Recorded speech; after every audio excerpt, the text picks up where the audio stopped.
Le Maroc peut entrer dans l'histoire ce soir. Réception du Congo à 21h à Rabat. L'objectif, c'est donc de devenir la première nation de l'histoire à remporter 16 matchs d'affilée. Record pour l'instant co-détenu avec l'Espagne. Une série démarrée en juin de l'année dernière. Le Congo est dernier du groupe E dans les groupes de qualification pour la Coupe du Monde. Le Maroc est déjà qualifié. Le Maroc, demi-finaliste de la dernière Coupe du Monde. C'était le premier pays africain à atteindre le dernier carré d'une Coupe du Monde. C'est donc la question qu'on se pose ce soir. Magnifique record, magnifique série, grande équipe du Maroc. Est-ce que ça fait partie des favoris pour la prochaine Coupe du Monde? Si vous voulez participer avec nous, vous êtes les bienvenus au 32-16. Jérôme, est-ce que tu considères que le Maroc fait partie des favoris pour la Coupe du Monde 2026? Oui, alors après ça dépend. Favori, c'est toujours pareil. Hein. Si tu mets c'est outsider, quoi, pas grand favori, mais est-ce que tu les mets là? Je pense que favori, non. Bon outsider, oui. Bon outsider, c'est-à-dire dans les 4, 5, 6 équipes qui arrivent derrière les 2-3 favoris. Pour moi, c'est ça. Le favori logique, c'est l'Argentine. Derrière, l'équipe de France, parce que l'équipe de France, ça fait 2 finales de suite.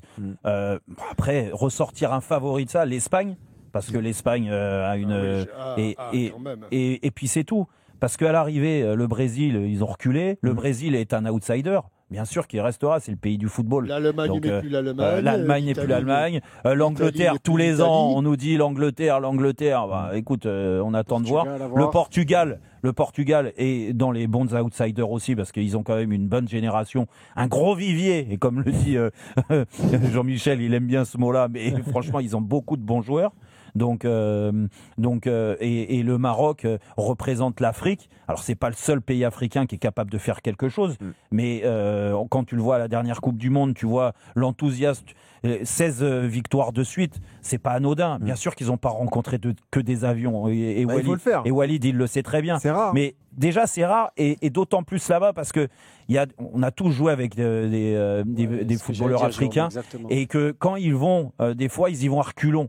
Parce que les infrastructures, parce que les voyages, parce que les non, mais le Maroc est quand même le pays qui se un peu différencie. Ah oui, totalement. Mais c'est quand même en jouant à l'extérieur. Mais c'est à l'extérieur, comme le dit Benoît. Non, mais je dis qu'il se différencie par ça. C'est les structures même. C'est d'abord, fantastique. Il y a beaucoup de gros clubs. Ne me dis pas, il y a des gros clubs en Égypte également, voire en Tunisie, mais au Maroc, il y en a beaucoup. Des phares jusqu'à Rabat. Il y a beaucoup de gros clubs bien structurés. Le WAC, il n'existe plus. C'est ça?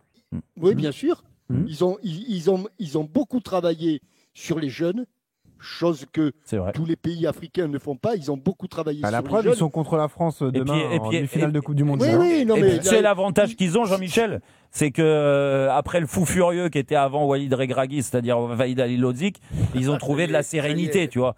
Et depuis que pas obligé de le tacler. Ah bah si, je suis obligé parce qu'à l'arrivée, tout le travail, là, il était en train de les faire reculer. Walid, il est arrivé en très peu de temps, bam, il les a fait avancer. Et ben fantastique, il est rémpensé. Qui sait, peut-être que c'est coach Walid qui a posé les non, fondations, certainement les bases. pas. Non, je sais pas, c'est une question, Jérôme. Sur ce qu'on me dit, non, pas du tout. Non. Est-ce que pour vous, Jean-Michel, tout s'est écroulé avec lui. Jean-Michel et Benoît, pour vous, c'est significatif cette série de 15 victoires d'affilée, peut-être une 16e ce soir, ça veut dire quelque chose, Jean-Michel? Ah ben oui, oui.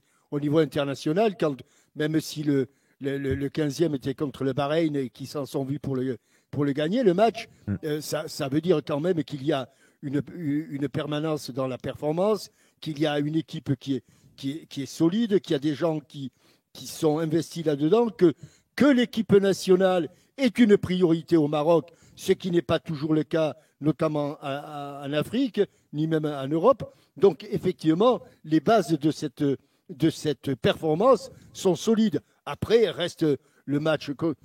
Par contre, quand tu me dis que le Congo est dernier, ça parce qu'il y avait de bons footballeurs. Là. Il y a des périodes où dans ces pays-là, tu te dis ils sont formidables, et puis d'un coup d'un seul, il y a des trous énormes. C'est le cas du Congo aujourd'hui.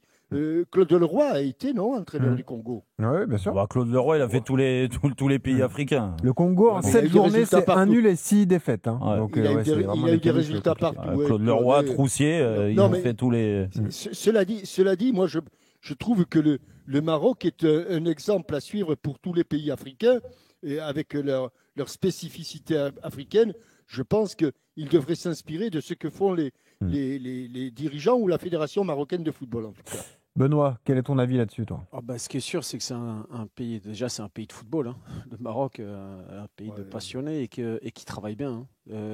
On le voit, les JO, ils font quoi, demi-finalistes, je crois, aux JO de Paris. Ouais, aussi, ils sont allés loin, avec Hakimi notamment. De bronze. Ouais, c'est ça. Tu fais demi-finaliste de Coupe du Monde. T'as raison. Là, tu es en demi-finale de coupe du Monde du vin, ça veut tout dire. C'est-à-dire qu'il y a un travail de fond. Ah ouais. C'est-à-dire qu'il y a un travail au niveau de la formation, que ça a des répercussions après sur l'équipe nationale. Tu as ton capitaine Hakimi, 6e au Ballon d'Or, et à mon sens, il aurait dû être encore plus haut. Ouais, c'est vrai. Ça veut tout dire, quoi, en fait. Ils ont un des meilleurs gardiens du monde, on n'en parle pas, mais il y a Bonou, c'est un des meilleurs gardiens. Il a fait le choix d'aller en Arabie Saoudite, mais quand il était à Séville, c'était extraordinaire. Donc, non, au niveau installation, ils ont un complexe. Ils ont le petit Diaz aussi qui se développe. Et puis, tu n'es pas à l'abri que tu aies des binationaux qui rejoignent, parce que c'est vachement attractif quand même aujourd'hui. Hein, et là, ta réflexion, elle est bonne aujourd'hui là-dessus, Benoît. C'est vrai que fut un temps, et moi, c'était ma période, mais même celle de la tienne, Benoît. Hein, dernièrement, encore, tu avais la grande force des binationaux, c'est de pouvoir choisir.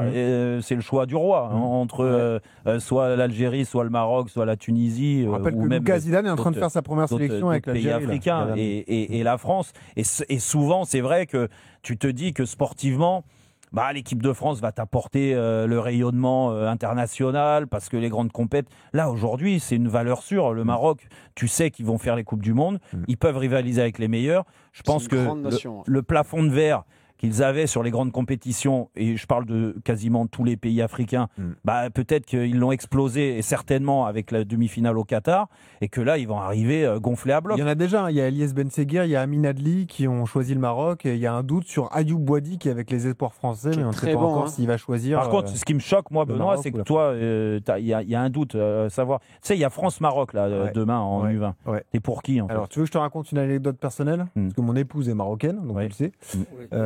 Franco-marocaine ou marocaine? Alors franco-marocaine, mais elle a grandi au Maroc. D'accord, donc elle est marocaine. La demi-finale de Coupe du Monde, ça a été très compliqué. Hein. Chacun dans une pièce, on ne s'est pas parlé pendant 3 jours, c'était long. C'est bien chez les Blancs. C'était long. Je ne vais pas vous mentir, c'était pas la meilleure période dans la famille. C'était un peu particulier. C'est vrai. C'était alors que franchement, tout le monde gagne, tout le monde perd. Ouais, bien sûr. Oui, il faut voir ça comme ça. Ouais, c'est sûr. Oui.